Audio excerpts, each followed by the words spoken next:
अस्सलाम वालेकुम। मैं जवाद अहमद हूँ और ये हमारी फर्स्ट क्लास है अकाउंटिंग के बेसिक्स कॉन्सेप्ट के ऊपर। इस क्लास में हम डिस्कस करेंगे basically what is accounting, accounting की डेफिनेशन को देखेंगे, इसकी कुछ एग्जांपल्स को डिस्कस करेंगे। चलें आ जाएं फिर। अकाउंटिंग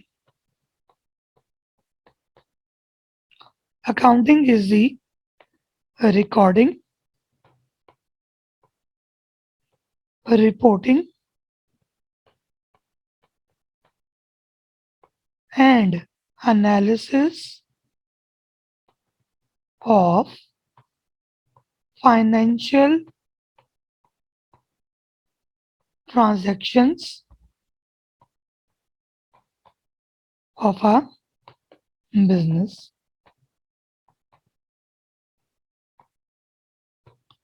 इस डेफिनेशन को हम चार हिस्सों में डिवाइड करके पढ़ेंगे। पहले देखेंगे what are the financial transactions of a business.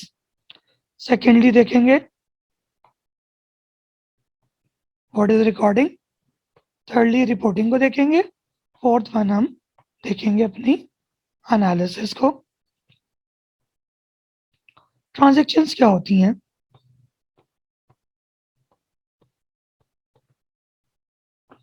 Transactions कहते हैं किसी भी इवेंट का परफॉर्म होना या परफॉर्म करना, कोई भी काम होना, कोई भी काम होना। एक बिजनेस के अंदर डेली बेसिस के ऊपर लाखों ट्रांजैक्शंस परफॉर्म हो रही होती हैं, जिनमें बाज़ दफ़ा हम चीज़ों को बेच रहे होते हैं और बाज़ दफ़ा हम चीज़ों को सेल कर रहे होते हैं। फॉर एग्जांपल अगर हम एग्जांपल लेते हैं पेट्रोल पंप की, पेट्रोल पंप के अंदर पेट्रोल पंप अपने वेंडर से पेट्रोल को खरीदता है और अपने कस्टमर्स को क्या करता है? सेल कर देता है। तो पेट्रोल पंप का पेट्रोल को अपने वेंडर से खरीदना, ये एक इवेंट है, एक काम परफॉर्म हो रहा है। इसी तरह पेट्रोल को खरीदे हुए पेट्रोल को अपने कस्टमर को आगे सेल कर देना, ये भी एक इवेंट परफॉर्म हो रहा है। तो किसी भी बिजनेस के अंदर किसी भी काम का परफॉर्म होना, काम का होना इज कॉल्ड ट्रांजैक्शंस। ट्रांजैक्शंस दो तरह की होती हैं। कुछ ट्रांजैक्शंस होती हैं जिनके अंदर पैसे इन्वॉल्व होते हैं, उन्हें हम कहेंगे फाइनेंशियल ट्रांजैक्शंस। पैसे इन्वॉल्व हैं आपके। दूसरी होती है non financial transactions. Non financial transactions का मतलब होता है वो ट्रांजैक्शन जिसके अंदर डायरेक्टली पैसे इन्वॉल्व नहीं होते, डायरेक्टली कैश नॉट इन्वॉल्व।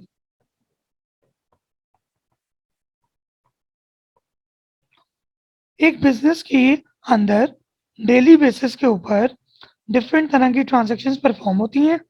कुछ होती हैं आपकी फाइनेंशियल ट्रांजैक्शंस, कुछ होती है नॉन फाइनेंशियल ट्रांजैक्शंस। एक बिजनेस में होने वाली ट्रांजैक्शंस को, होने वाले कामों को रिकॉर्ड करना। रिकॉर्ड करने का मतलब होता है उनको लिखना। रिकॉर्डिंग को देखते हैं अब।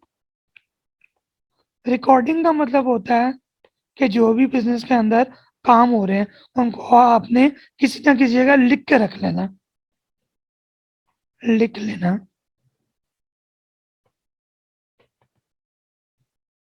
लिख लेना या लिखा लेना। तो रिकॉर्डिंग के लिए मुख्तलिफ टाइम के अंदर मुख्तलिफ तरीके इस्तेमाल होते थे। इनिशियली ये काम हार्ड रिकॉर्ड की फॉर्म में किया जाता था, यानी हार्ड रिकॉर्ड का मतलब है मुख्तलिफ तरह के रजिस्टर्स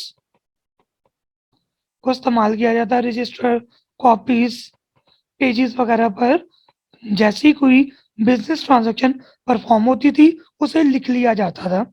फिर सब्सिक्वेंटली जैसे आईटी का इन्वॉल्वमेंट हुई बिजनेसेस के अंदर और बिजनेस ग्रो करते गए, वैसे डिफरेंट तरह के अकाउंटिंग सॉफ्टवेयर्स आते गए, जिन सॉफ्टवेयर्स के जरिए से इस रिकॉर्डिंग के काम को परफॉर्म किया जाने लगा, जैसे क्विक बुक्स, Peach 3, फिर ERP, फिर Oracle आ गया। इन सारे सॉफ्टवेयर्स की मदद से जितनी भी बिजनेस की ट्रांजैक्शंस थी उनको रिकॉर्ड किया जाता है, उनको लिख लिया जाता है, ताकि कल को जब भी कोई भी फर्दर प्रोसेसिंग करनी हो तो हमारे पास एक बेसिक ग्राउंड मौजूद हो कि ट्रांजैक्शंस हमने रिकॉर्ड कर ली थी। ट्रांजैक्शंस को बिजनेस ट्रांजैक्शंस को रिकॉर्ड करने के बाद जो तीसरा काम किया जाता है होता है रिपोर्ट करना। उन्हें रिपोर्ट करने का मतलब होता है बताना, ट्रांजैक्शंस को बताना। जब आपने ट्रांजैक्शंस को रिकॉर्ड कर लिया तो ज़रूरत पड़ती है कि ट्रांजैक्शंस को किसी ऐसी फॉर्म के अंदर कन्वर्ट किया जाए कि उसे अपने सीनियर को, अपने बिजनेस के ओनर को प्रेजेंट किया जा सके। इस डाटा प्रेजेंटेशन के लिए मुख्तलिफ तरह के मेथड्स हम पढ़ेंगे आगे अगले दिनों के अंदर, जिसके अंदर ट्रांजैक्शंस को रिकॉर्ड होने के बाद, ट्रांजैक्शंस को लिख लेने के बाद किसी एक ऐसे स्पेशलाइज्ड फॉर्मेट के अंदर कन्वर्ट कर लिया जाता है कि वो अपने सुपीरियर के लिए, अपने बिजनेस के ओनर के लिए, अपने बिजनेस के इंटेंडेड यूजर्स के लिए अंडरस्टैंडेबल बन जाए। तो क्या स्टेप था हमारा? फर्स्टली बिजनेस ट्रांजैक्शंस आपकी अकर हुई, बिजनेस ट्रांजैक्शंस अकर होने के बाद उन्हें रिकॉर्ड कर लिया गया, फिर रिकॉर्ड करने के बाद उनको ऐसी शक्ल के अंदर कन्वर्ट कर लिया गया कि जिस तरह वो अंडरस्टैंडेबल हो जाए अपने इंटेंडेड यूजर या सुपीरियर के लिए। इसके बाद जो लास्ट स्टेप इसके अंदर आता है वो आता है एनालिसिस का। एनालिसिस का मतलब ये होता है कि हमारे बिजनेस के जो ओनर होता है या इंटेंडेड यूजर होता है,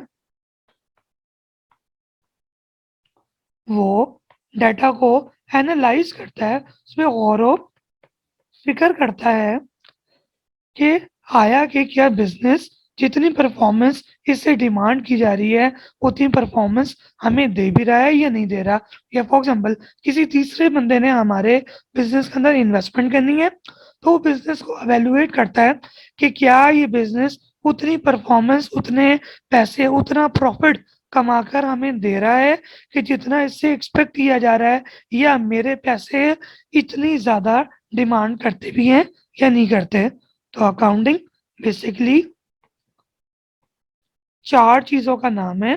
ट्रांजैक्शन जैसी अकर हो उसको रिकॉर्ड कर लिया जाए, उसकी शक्ल कन्वर्ट कर ली जाए कि वो दूसरों के लिए अंडरस्टैंडेबल हो जाए, और लास्ट पर काम किया जाता है कि उसका एनालिसिस किया जाता है, देखा जाता है कि बिजनेस उतना प्रॉफिट कमा कर दे भी रहा है जितना प्रॉफिट उससे डिमांड किया जा रहा है या नहीं किया जा रहा।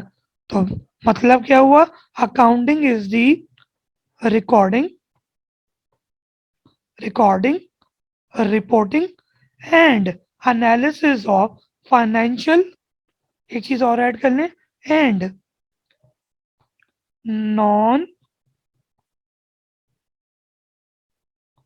non financial transactions of a business,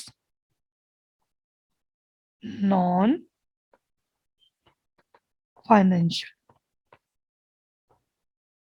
असल में बिजनेस के अंदर जो मेनली रिकॉर्ड की जाती है ना, वो फाइनेंशियल ट्रांजैक्शंस जिनमें पैसे इन्वॉल्व हैं वही रिकॉर्ड की जाती हैं। लेकिन आगे जाके हम पढ़ेंगे एक notes to the financial statement बनती है, उसके अंदर अंग्रेजी के अंदर वो बातें भी लिख दी जाती हैं जो एक बिजनेस की अभी तो वो फाइनेंशियल परफॉर्मेंस के ऊपर असरअंदाज नहीं हो रही, लेकिन फ्यूचर में असरअंदाज हो सकती हैं।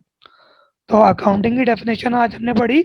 Accounting is the recording, reporting and analysis of financial transactions of a business. चलो एक ना इसका सर्कल बना लेते हैं कि क्या हुआ। पहले ट्रांजैक्शन अकर हुई। ट्रांजैक्शन अकर होने के बाद उसको रिकॉर्ड किया गया। रिकॉर्ड करने के बाद उसकी शक्ल इस तरह कन्वर्ट कर ली गई कि वो अंडरस्टैंडेबल हो गया अपने यूजर्स के लिए, सीनियर्स के लिए। रिपोर्टिंग के बाद जो हमारे ऑनर्स थे या इंटेंडेड यूजर्स थे, ऑनर्स को एनालाइज किया। अब ये सारा